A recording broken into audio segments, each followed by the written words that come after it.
Earlier this year, the International Aerospace Quality Group, IAQG, released Revision C to AS9100, the Aerospace Quality Management System standard.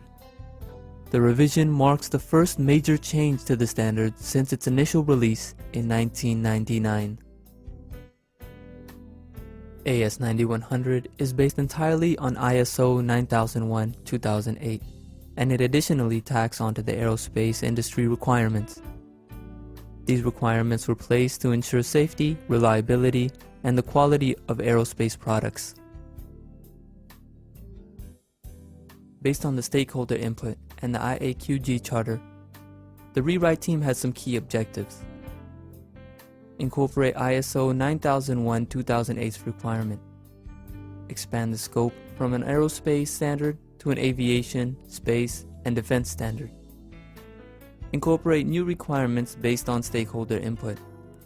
Ensure alignment with IAQG strategies. Clarify existing requirements. AS9100 is based on ISO 9001-2008 and is maintained and administered by the International Aerospace Group, which started its revision in 2005.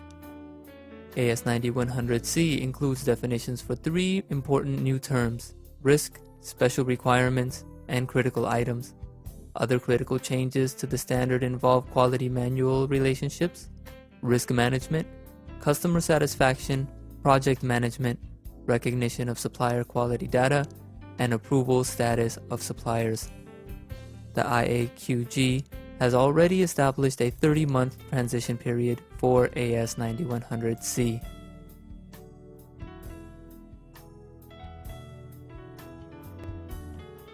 The International Aerospace Quality Group, IAQG, has proposed a 30-month transition timeline for existing certified organizations that went into effect on January 1, 2010. The Online Aerospace Supplier Information System, OASIS, database will be used to share IAQG expectations and track clientele transition activity via certification body issuance of AS9100C certification. All AS9100 audits after July 1, 2011 must be to Rev C. After the 1st of July 2011, all audits conducted, whether they be surveillance, recertification, or new registration, must be conducted to AS9100 Rev C or AS9120 Rev A as applicable. Any certification in OASIS that are to Rev B of AS9100 after June 31, 2012 will automatically be withdrawn. For those clients, a complete new recertification audit must be completed.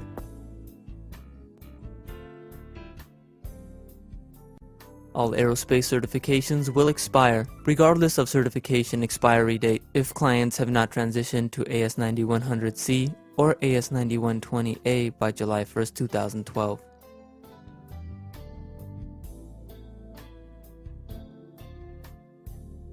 The days for all 9100 and 9120 2009 transition audits shall be as follows.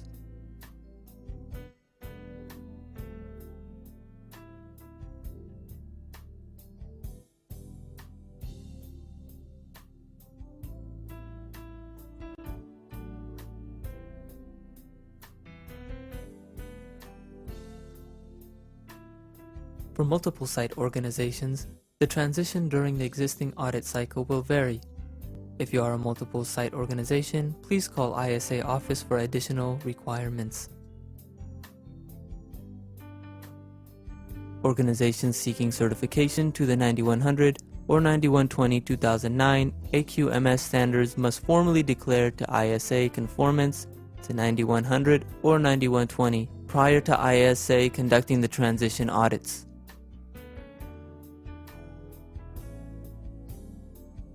The following section will provide a brief overview on some of the key changes in Revision C of AS9100. This change deleted the previous requirement to create a document showing the relationship between AS9100's requirement and the organization's documented procedures. The stakeholder input was that this requirement had no effect on product quality and was viewed as prescriptive. A new requirement requires on-time delivery, that product quality be measured, and that appropriate actions taken when customer objectives are not met.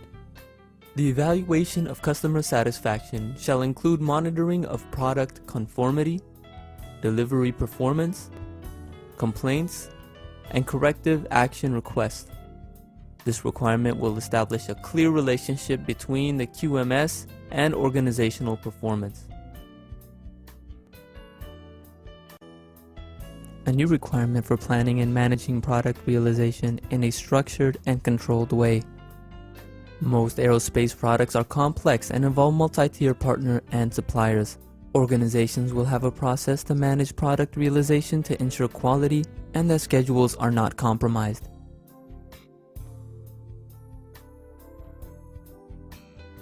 The new requirement under Clause 7.1 requires an organization to implement a risk management process. This clause will require organizations to identify and classify risk, determine levels of acceptable risk, and have effective risk mitigation plans for unacceptable risk.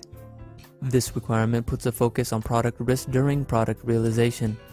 This is vital as new technologies in aircraft, space vehicles, defense systems, and materials are introduced. Organizations will need to ensure that a risk management process is in place, that risks are appropriately applied in the process, and that they are successfully managed. The existing configuration management clause was simply moved to Section 7. This puts the focus on product instead of documentation. Some level of configuration management is expected for all products at all levels of the supply chain. This change is in the form of a guidance note that encourages the use of data from external sources in the supplier selection and evaluation process. The industry trend is to use externally provided supplier performance data. This will require organizations to define the various supplier status levels they use, along with the scope of approval for each. They will also have to define the process for supplier approval status decisions and changes. The requirement stems from an increased emphasis on supply chain management throughout the aerospace industry. Conditions for using a supplier must depend on the approval status, and an organization must be able to demonstrate the logic used in making those decisions. Process, responsibilities, and authorities must be defined. The previous revision requires organizations to periodically validate test reports for raw material. This was often a misunderstood concept, frequently misapplied, viewed as prescriptive, and subject to varying interpretations. The rationale going forward will be if an organization is making critical items in which the material, chemical, and physical requirements are important, it should be verifying test reports as part of its risk management process. This change moves the first article inspection required from Clause 8.2.4. It will require organizations to verify that their production processes, documentation, and tooling are capable of producing parts and assemblies that meet requirements. AS9100 will still be referenced as guidance and is often flowed down from major aerospace companies. The change no longer requires organizations to use detailed tools and techniques such as check sheets, flowcharts, etc. to support the internal audit process. The industry considered this to be too prescriptive and decided it was best to leave the identification of the tools up to the supplier. AS9100C requires that when the organization uses sampling inspection for the product acceptance, the sampling plan shall be justified on the basis of recognized statistical principles and appropriate for use. The rationale was that numerous requests were received to improve the sampling clause, and that the way it was previously written confined organizations under other plans that could still be proven statistically valid. The revision to AS9100 brings significant changes, not only to the standard, but also to how audits will be conducted. It will be an audit tool, and auditors will be measuring organizational effectiveness.